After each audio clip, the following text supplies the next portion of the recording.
Embracing the enemy. Approaching enemy lines. For the first 40 years of my life, I didn't really read any non-Christian religious texts. They seemed irrelevant since we had the truth. Plus, we had explicit warnings not to get messed up with the world. So I felt a twinge of latent anxiety when I accepted the invitation of some Mormon missionaries to read a section of the Book of Mormon. As I began my second chapter, two contradictory revelations struck me almost immediately and simultaneously. First, this book is so silly. Why was I ever banned from reading this, since there is no chance I would read these stories and believe? But also, this reads exactly like the Bible. And with that realization, I unlocked a new skill. The ability to read the Bible, truly pretending, as an experiment, that it was all made up, just to see if that wrong perspective had any value. It now seems that this was the danger of reading the other texts. Not that I would be convinced to worship other gods, but that I would see the similarities between the God games. I mean this as no disrespect to the Church of Jesus Christ of Latter-day Saints. The Book of Mormon is a beautiful, compelling, inspired revelation from God, if you decide before reading it that it is the beautiful, compelling, inspired revelation from God. I read the Bible the same way for decades and found it just as compelling. Since then, I've also read some of Joseph Smith's biographers, and the ones who were true believers write very similarly to the gospel writers. Their stories tend to go something like, "And then the evil religious leaders approached our protagonist to trap him in a mistake, and they argued about God, but the religious leaders couldn't keep up with our guy, and so they were frustrated by him and resorted to plotting to harm him, since his wisdom was undeniable, but he kept escaping until it was his time to be martyred." As a Protestant Christian, I would have said the same thing to Mormons that Jews say to Christians. Your leader was simply a lawbreaker and a nuisance, and we were pleading with him to have the least amount of human decency and respect for civilization. But he seemed determined to pick a fight with us and prove we were not doing our own religion the right way. His tiny band of followers demanded that he was performing miracles and healing people and that everyone loved him, but that doesn't really match the fact that he accumulated a mob of his own community who demanded his death while he was in the custody of law enforcement. I know they all think that it was because we felt threatened by his super-duper goddishness, but we didn't have anything to do with his death, and we haven't really thought about him since then. All of his ideas were either old or dangerously narcissistic and not really compelling at all. Actually, we're all kind of surprised your whole religion is still going, given how obviously flawed it is. We're sorry your leader got himself killed. Maybe take the intensity down a notch next time. And if you want us to accept your religion, maybe do some more research so you don't contradict everything we stand for while trying to convert us. Pigs and sins. It's beginning to feel like everywhere I turn to learn something, my fundamentalism dissolves. For fun, I recently read Lesser Beasts, a snout-to-tail history of the humble pig. I highly recommend this unexpectedly fascinating book, which explains the role of these crazy smart animals in different societies. By the way, did you know they'll even eat human remains? And poop. In fact, outhouses used to be essentially a cliff with pigs at the bottom actively turning bowel movements into bacon. For disgusting reasons such as this, and not a fallacious higher risk for trichinosis, the more conservative cultures, which have a significantly lower threshold for disgust and germs, such as the Israelites, classified pigs as disgusting and unclean, and reviled the cultures that abided such abhorrently delicious beasts. So, the Israelites had no dietary changes to make when the Lord gave the commandment to avoid the cloven hoof, because they had already been villainizing such deplorables long before then. The same is played out for so many more of God's commandments, which ended up looking like a divine declaration that righteous people live like Jewish people and not the other way around. Oh, what's that, God? You say you want us to engage in the practices we revere and shun the things we already find yucky? All right, if you say so. Only worship the Jewish God? No problem. What's that? Oh, stay away from disgusting beasts? Okay, can do. Oh, and kill the homosexuals? Yep. Bummer. That makes way more sense. Gentiles. Once I realized Gentile was just a term of xenophobia, I was forced to re-examine my perspective on all the foreign gods and pagan idols in the Bible. I had done as I was trained and equated those terms with evil and dangerous, but all it means is not us.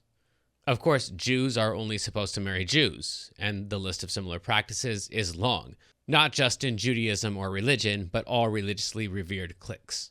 It would be ridiculous to say that Jews are all racist, but this general observation does help me recognize how my Christianity is deeply rooted in in-group and out-group thinking, us versus the world. God's external punishment. We were told that God would use the Israelites to punish nations who made God angry. But reading through the Old Testament, it seems God did not punish the most sinful nations, but only the nations who had something the Jews wanted. Never did he command them to conquer a nation to punish them and get the response from the Israelites, "Really? Them? Do we have to? We don't even want what they have. After you punish them through us, do we have to take their land and possession and wives? Or can we just go back home from the battlefield after the victory?" In fact, the more I think about it, the more it seems that God did not have separate interests from the Jews. They were explicitly God's chosen people, and he rode around with them and no other nations, and he commanded them to conquer the people they wanted to conquer. This is not to say that there was never any conflict about who to go to war with or when. Every nation always has those conflicts between the politicians and their advisors. But the biblical narrative is the opposite of that the Israelites had no politicians nor advisors, but were instead ruled and advised by God and used by God as his timeout chair for the nations he needed to correct.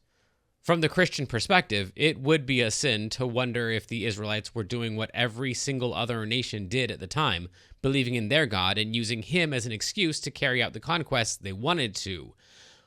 Bummer, that would make way more sense. I fully realize I'm not supposed to even have those questions in my head or make those observations unless I'm an anti-Semite. But the Christians already have me going to hell for my questions about their beliefs, so Jehovah can't think much lower of me.